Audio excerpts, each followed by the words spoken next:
Welcome back to Dane Harden Martial Arts on YouTube. This is lesson 33 in Taekwondo, and at this level, we're at the brown belt level, so we're getting there. If you haven't already, please like and subscribe to the channel.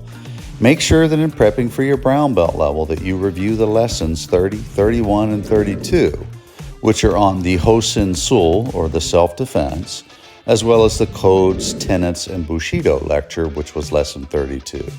I'd also recommend that you go back to lesson 17, which details hwa-rang hyung, which is the requirement at the brown belt level. Let's take a look at that hyung now.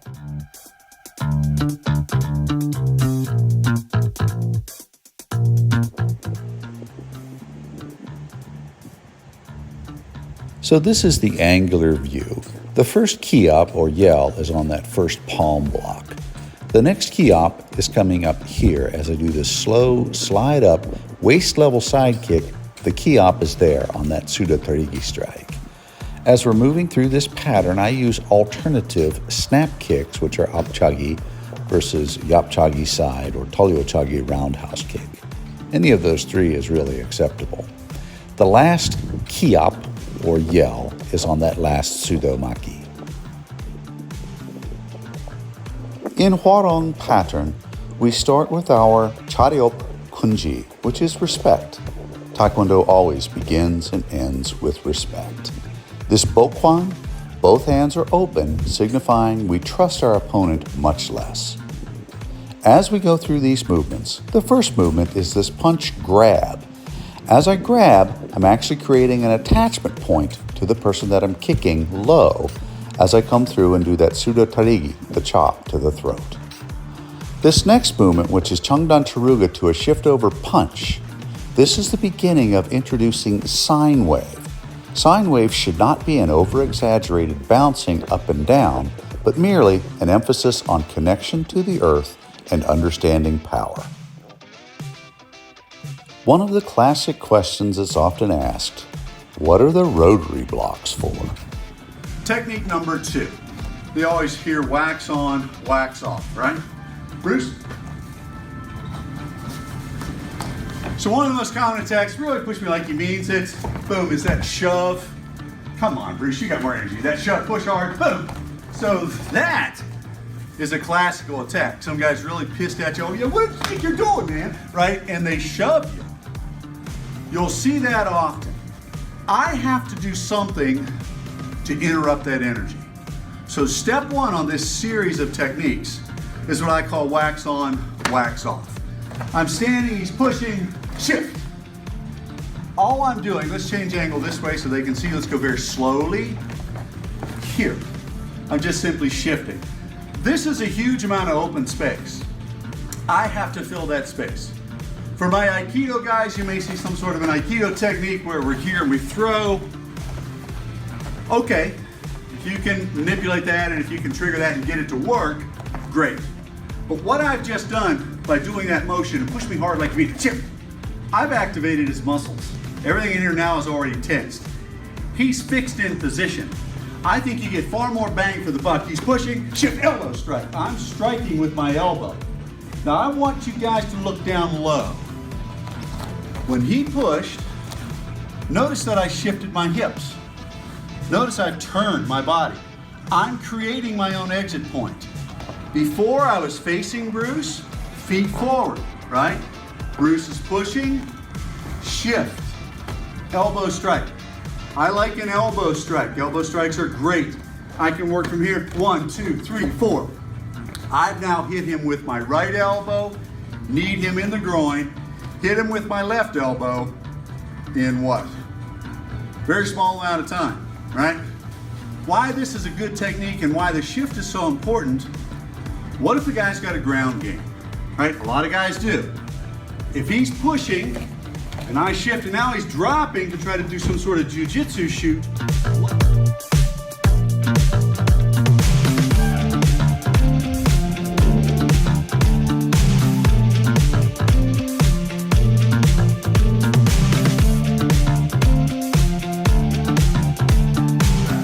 Well, in Taekwondo, you can apply joint locks, front punches, but you have to make that point of contact and follow a 2-point of control. If Bruce is in his fighting stance, and he throws that punch slowly, and then it comes back, out, back, out, back. This is called riding the wave, this motion. And what I want to be able to do is ride that wave back in if I'm going to try to affect some sort of a movement. If he throws that, and in the white belt level, we worked on this elbow strike. The elbow came in, my chest is occupying the space here so that I have that lock on the elbow. So that was a white belt level technique. If I take that same technique, 1, 2, and ride it back, let's turn this way, Bruce. I have what is in essence a figure 4, where I can take him down to the ground. So let's watch that one more time. He throws his jab, pull, strike, back to a figure 4. This hand is what I have to worry about. So when I'm doing that, 1, 2, 3, I'm throwing and dropping really quickly. I'm not gonna do that to you. Okay, so technique 3, from this same jab. He throws jab, 1, 2, under. I'm grabbing my gi. As he starts to punch that other hand, I'm just simply locking that arm out. If he wants it back, I allow it to go back into that same figure 4 exercise that you've seen me do many times before. The next elbow technique, if Bruce has his hands up, he's now throwing a cross punch. He's throwing it this side of my head, bang. What I want to do is try to slip in. Once I slip in, that impact allows me to now sweep and lock the elbow in this way. As his hands come back, it's going to be very slowly. 1, 2.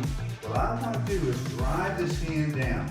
I'm pressing all of this out as I'm creating this elbow lock. I'm just going to start working my weaving drills, covering my center of my throat, interlacing the hands, again, a Muay Thai exercise.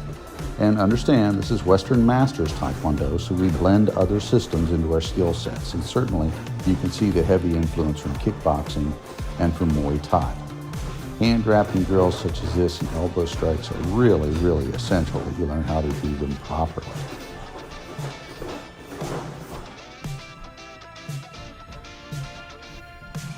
What I'm really doing is coming straight in. So if he's throwing this idea of a jab, I'm going to guard. But as I'm guarding, I want to move in, bang, and I'm coming straight in with that elbow strike. This is covering my body position, and I'm coming in here with that elbow strike. Very simple technique. The next elbow strike, he's coming at me with a jab, I'm coming across, and this is this idea of this horizontal elbow strike. It can be thrown either way. It's coming with a jab, and I come across in this fashion with the elbow strike. The next are diagonal strikes. He's throwing his jab, I'm going to diagonal down. One more time, diagonal down. I can diagonal up if I wish. If he's throwing the cross punch, diagonal down, diagonal up. He's throwing the jab, under and diagonal up. Diagonal down, he's throwing the cross punch. Here, up, down. So when you start looking at this, you really start to see, like the 8, you see horizontal, horizontal, angular down, angular up, angular down, angular up, spear in, also spear out. If I'm in close enough, if he throws a punch, and I'm here, I can actually strike down on the top of the face as well. So elbow strikes, MK, or Fiji, are really important techniques that you can utilize, especially in close quarters. Make sure you go back and review the detailed lesson that we did on the knee strikes and the elbow strikes.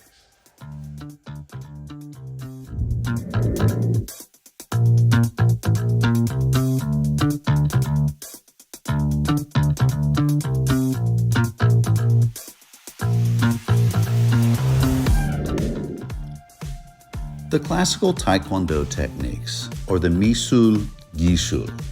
At this level, we really emphasize this idea of multiple opponent sparring. And so the techniques themselves are going to relate to multiple angles, angle changes, and fighting more than one person at the same time. Once you're through this brown belt level, we'll introduce this idea of cutting angles, of stacking opponents up, of creating obstacles and obstructions, of being able to create avenues of approach so that you understand better battlefield tactics when you're being attacked by more than one person.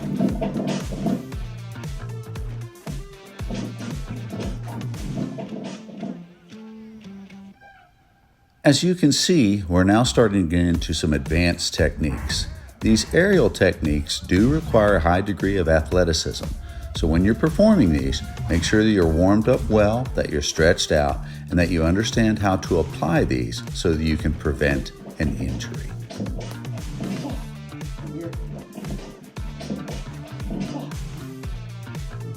On this spinning hook kick, we're then going to a double roundhouse kick followed through with a thrust punch. The rear foot slides out so that you can further advance your attack. This last technique is introducing what we call pop-up techniques in Western Masters, or some people would call them jumping skills. We're working on primarily a hook kick, followed then by a side kick, done here, followed then by a roundhouse kick, which is done here. If we look at this in slow motion, the hook kick comes from across the other side of the face. The side kick is more of a vertical or straight in technique, coming at your opponent directly, as done here. And then the final technique, the roundhouse kick, the classic of the three pop-ups, is coming to the inside aspect of your opponent's position or stance. Let's take a look at these from a sideways position so that you can see the change-up step that allows you to be able to execute these techniques.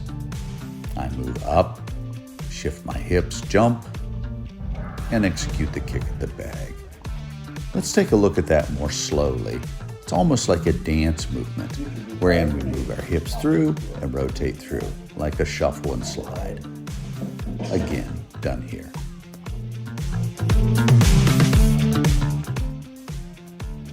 The old requirements had the single lapel and double lapel grabs. We just require that you're familiar with those. On the newer standards, we really just want to emphasize 3 chokes at this level because we're going to reintroduce chokeholds again at your next belt level, which is going from first gyup to black belt. So at this level, we're looking at the Korean stranglehold, we're looking at a compression choke, and we're going to look at more closely a frontal choke. These were the chokes that were done on the previous requirements back in 2007. Let's do a bit of a tutorial on this idea of a chokehold. In Army combatives training, the individual holds his arm up until he passes out so that you become familiar with this idea of the stranglehold. A lot of our grips are taken from this gentleman, Judo Gene LaBelle. Judo Gene was introduced to me by Joe Lewis through the Joe Lewis fighting systems. And he used to talk about what was called a C3 grip. And Joe Lewis taught me this, as well as that frontal choke, which was also something I learned through the JLFS. That grip allows you to compress either the blood vessels and or the trachea. When we look at police tactics, a lot of times they will allow chokeholds that compress the blood vessels, but some of the techniques that are generally not allowed would be techniques that actually go against the windpipe, as is done here on a carotid artery hold.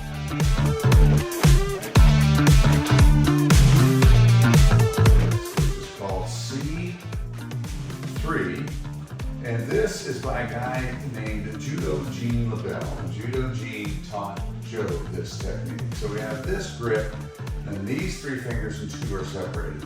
So when I look at this, here's what we're doing is we're going to fit these 3 fingers into my seat.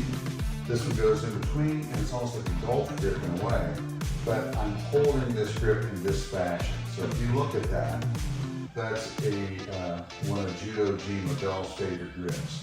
And what's important about chokes is that we're able to expose this bone, which the Japanese call tegatana, but the bone is part of the choke itself. So if I'm choking Bruce, when we talk about a compression choke, we're talking about trying to close off these carotid vessels on either side. So a compression choke literally squeezes in like a V. And then there's an airway choke, which is across the front of the trachea. If I do an airway choke, which is illegal in policing, they can take their baton and come here and choke against the trachea. That's illegal in police methods. If we come across on this side and do a choke with this solid weapon, like a baton, a police baton, that would be considered a compression choke. So airway choke, compression choke, the two classic types of chokes.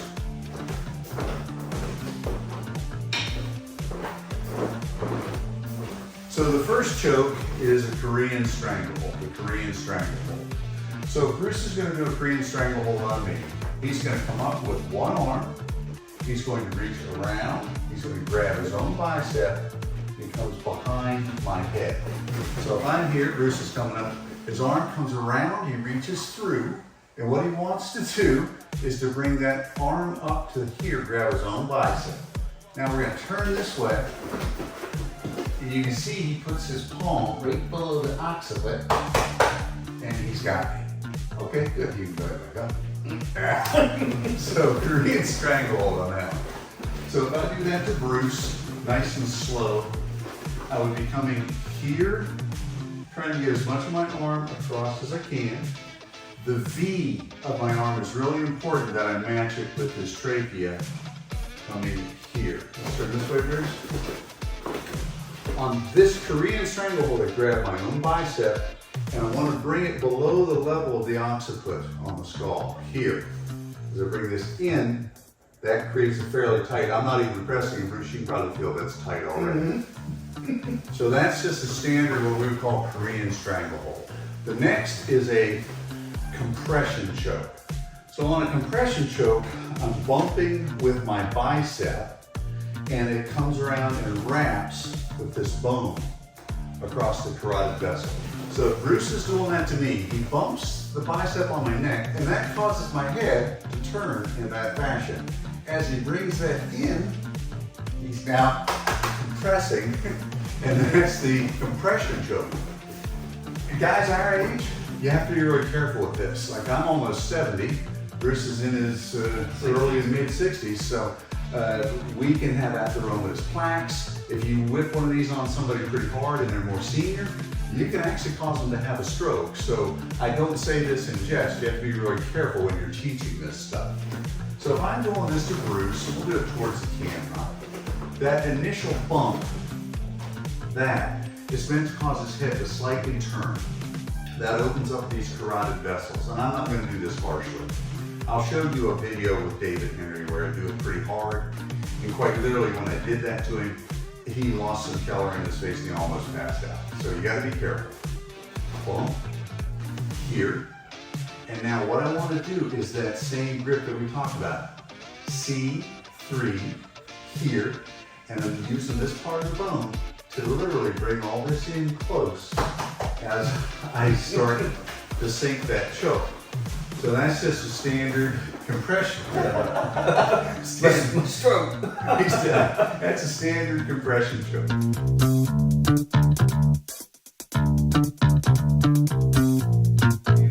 Compression. Stroke. That's a standard compression choke. Now, the next choke is a frontal choke. So this choke requires this idea of framing. It also uses the Judo Jean Labelle C3 grip, and then it requires some compression. All right? So we'll do it kind of this way, Bruce. So this would be, if Bruce is giving me a hard time, I slap him, and that turns his head in this direction. I want to catch his chin in this antecubital space, basically the bend of my elbow, sorry for the medical terms. Hit here. What's important is that my elbow is on this aspect of Bruce's shoulder. So that's phase one of this. Let's turn this way, Bruce, so you can see. Keep going, keep going. So now I've done that first part of the choke, right? It would be hit, turn face, in, and I've got that combination against the shoulder. I'm going to slip this on the inside of his shoulder here, coming into the C3 grip. Yeah, and I'm barely even moving this. I'm just bringing it into my head. this grip, just bring it in just a little bit, it's very tight. So if you're talking teaching this in a combative sense, the military, we teach those guys to throw their weight out and shrug their shoulder up. So basically you get this, but the head is the pivot point. So you're really talking about killing somebody. So obviously be cautious, don't do that. But this frontal choke, one more time, just done slowly. Fall in here, choke, and we're done. Very simple frontal choke. So that's the 3 chokes at this brown belt level, kind of reviewed in some details, with several words of caution. Some of the other chokes that you'll see are lapel chokes, lapel grabs where we're coming under a lapel, and we're rolling in on the trachea. You can use lots of those types of chokes. In some of the previous videos, you've seen me teach this concept of clam shelling. That's another version of a choke. This term, seo sang nim, is this Korean idea of teacher. You'll have many teachers throughout your martial arts career. I've had Han Shi Block, my first teacher, Grandmaster Jun Ri, and my immediate teacher, Neil Ehrlich in Taekwondo, as well as my sword instructor, Shihan Dana Abbott. You'll have so many various teachers that eventually, even people like Henzo Gracie and or these 2 guys, Master Jeff Smith and Bill Superfoot Wallace, as well as myself with my son, who's taught me many things, Michael Jai White, who's taught me some really good boxing skills. All of these things will be reflected in you as a teacher, and perhaps even your most important teacher, your wife, or maybe perhaps your dear friends, and maybe perhaps even those instructors who are no longer with us, like my friend, Joe Lewis. That really emphasizes this idea of the term in Japanese, sensei, one who came before. When we teach, we accept this responsibility of a professional approach to teaching. When we are teaching, you should understand that you should have a goal or an objective for what it is that students are learning. You can use a SMART approach whenever you're teaching. And by SMART, I mean the acronym that we just defined. You should have some sort of fair evaluation tool so that standards of teaching, fitness, and martial skill sets are well retained. We have always had fitness requirements, free sparring requirements throughout all of our testing periods. La próxima final de lucha masculina.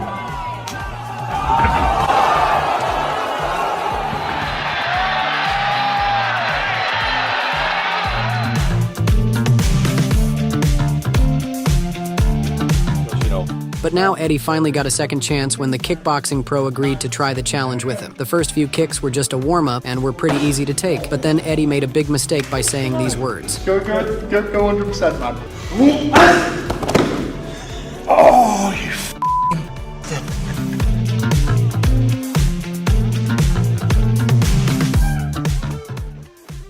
There are many ways to demonstrate power in martial arts, just as was done on Eddie Hall, but also the Korean art of kyokpa, which means breaking. You can use rebreakable boards, or these boards of different dimensions which vary the pressure that it takes to break the board. You can also use materials like bricks and or tiles in order to demonstrate kyokpa. In our system, kyokpa is required at 18 and up. This is Joe Lewis. If you take a look at Joe's knuckles, you can see the conditioning that can occur through the use of this device, which in Japanese is called a makiwara, which is a striking device. Joe would often use that striking device in order to strengthen and condition his hands. Here are some examples of makiwara that you can make at home. Also, this is a picture of Gichin Funakoshi using a makiwara. Let's look at some breaking competitions.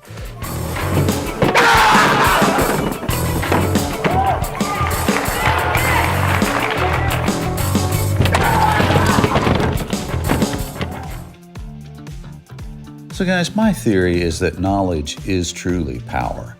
This is a reading list that we recommend at this second GYUP brown belt level. This is a book, Taekwondo Ancient Wisdom, as well as this book on the Advanced Hyung by Hee Il Cho. When we think about reading and reviewing, there's another book that I like, Unbroken, by Laura Hildebrand. It's about Louis Zamperini and respect. When we train hard. Guys, stay tuned for the next lesson, which is going to prepare us for your testing from first gyap to the black belt level. Thanks for watching. Please like and subscribe. Stay tuned for lesson 34.